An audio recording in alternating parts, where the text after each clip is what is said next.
Good morning friends, welcome back to my YouTube channels Hema Siri kitchen life style ವ್ಲಾಗ್ಸ್ಗೆ ಸ್ವಾಗತ. ಇವತ್ತು ನಮ್ಮ ಹಳ್ಳಿ ಕಡೆ ಮಾಡುವಂಥ ಒಂದು ಬುತ್ತಿ ಖಾರ ಅಂತ ತೋರಿಸ್ತಿದ್ದೀನಿ.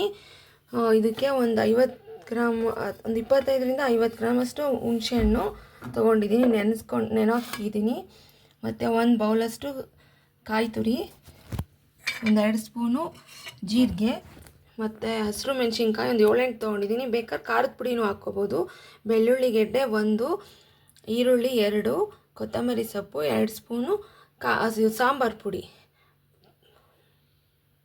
ಇದೆಲ್ಲ ಫ್ರೈ ಆಯಿತು. ಇವಾಗ ಜೀರಿಗೆ ಸೇರಿಸ್ತಿದ್ದೀನಿ.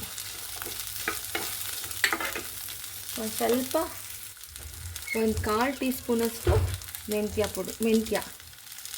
ಪುಡಿ ಇದ್ದರೆ ಮೆಂತ್ಯ ಪುಡಿನೇ ಹಾಕ್ಕೋಬೋದು. ನಾನು ಇದನ್ನು ಸೇರಿಸ್ತಿದ್ದೀನಿ, ಕಾಳೆಣ್ಣೆ.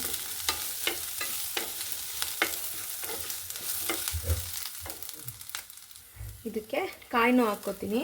ಕಾಯಿನೂ ಸ್ವಲ್ಪ ಬಿಸಿ ಮಾಡಿ ಹಾಕೋದ್ರಿಂದ ಗೊಜ್ಜು ಒಂದು ಸ್ವಲ್ಪ ಬಾಳಿಕೆ ಬರುತ್ತೆ ಅಂತ ಹಾಕೋದಷ್ಟೆ. ಸ್ವಲ್ಪ ಬೆಚ್ಚಗೆ ಮಾಡಬೇಕು. ನೆಕ್ಸ್ಟು ಸಾಂಬಾರು ಪುಡಿ. ನಿಮಗೆ ಅಸಿಡಿಟಿ ಪ್ರಾಬ್ಲಮ್ ಇರೋರು ಮೆಣಸಿನ್ಕಾಯಿ ಸ್ಕಿಪ್ ಮಾಡಿ ಖಾರದ ಪುಡಿನೂ ಸಹ ಸೇರಿಸ್ಬೋದು. ಇದು ಹಾರ್ಕೊಂಡ್ಮೇಲೆ ರುಬ್ಕೋಬೇಕು. ತುಂಬ ಬೇಗನೆ ಆಗುತ್ತೆ. ಯಾವುದೇ ಮನೇಲಿ ತರಕಾರಿ ಇಲ್ದಾಗಲೂ ಸಹ ಮಾಡಿಕೊಂಡು ಇಟ್ಕೊಂಡು ತಿನ್ಬೋದು. ಇದನ್ನು ತುಂಬಾ ಚೆನ್ನಾಗಿರುತ್ತೆ. ಇದು ಹಾರ್ಕೊಂಡ್ಮೇಲೆ ತೋರಿಸ್ತೀನಿ. ನೆಕ್ಸ್ಟ್ ಇವಾಗ ರುಬ್ಬೋಕ್ಕೆ ಕೊತ್ತಂಬರಿ ಸೊಪ್ಪು, ನೆನೆಸಿಕ್ಕಿದ್ದು ಹುಣಸೆಹಣ್ಣು, ಮತ್ತು ಉಪ್ಪು, ಮಸಾಲೆನ ಎಲ್ಲ ಹಾಕಿ ರುಬ್ಕೋಬೇಕು. ನೋಡಿ, ಎಲ್ಲ ಈ ಥರ ತುಂಬ ನುಣ್ಣಗೆ ರುಬ್ಬೋ ಅವಶ್ಯಕತೆನಿಲ್ಲ. ರುಬ್ಕೊಂಡ್ರೆ ಸಾಕು. ಇವಾಗ ಒಂದು 2 ಸ್ಪೂನಷ್ಟು ಎಣ್ಣೆ ಬಿಟ್ಟಿದ್ದೀನಿ. ಕರ್ಬೇವಿನ ಸೊಪ್ಪು, ಈರುಳ್ಳಿ ಇನ್ನೊಂದು ಗೆಡ್ಡೆ ಎಕ್ಸ್ಟ್ರಾ ಹಾಕ್ಕೋಬೇಕು. ಅಂದರೆ ಸಣ್ಣಗೆ ಹಚ್ಕೊಂಡು ಫಸ್ಟ್ ಈ ರೀತಿ ಒಗ್ಗರಣೆ ಮಾಡ್ಕೋಬೇಕು.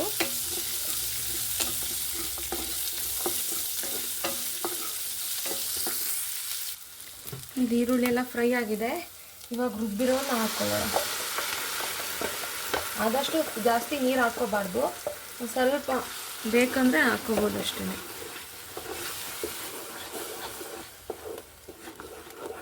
ನಾನು ಉಪ್ಪು ಎಲ್ಲ ಸೇರಿಸಿ ರುಬ್ಬಿದ್ದೀನಿ. ಇದಕ್ಕೊಂದು ಸ್ವಲ್ಪ ಬೆಲ್ಲ ಹಾಕ್ಕೋತೀನಿ. ಬೆಲ್ಲ ಹಾಕಿ ಒಂದು 5 ನಿಮಿಷ ಕುದಿಸ್ಬೇಕು.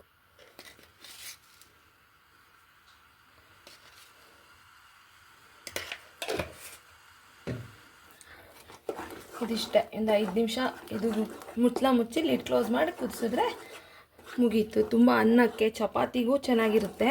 ಅನ್ನಕ್ಕೆ ಮತ್ತು ಮುದ್ದೆಗಂತೂ ಇನ್ನೂ ಚೆನ್ನಾಗಿರುತ್ತೆ. ನೀವು ಒಮ್ಮೆ ಟ್ರೈ ಮಾಡಿ ಹೇಗಿತ್ತು ಅಂತ ತಿಳಿಸಿ. Thank you for watching my channel. Please subscribe ಮಾಡ್ಕೊಂಡು ನೋಡಿ. ಮತ್ತೊಂದು ಹೊಸ ವೀಡಿಯೋ ಜೊತೆ ಸಿಗ್ತೀನಿ. Thank you. Take care.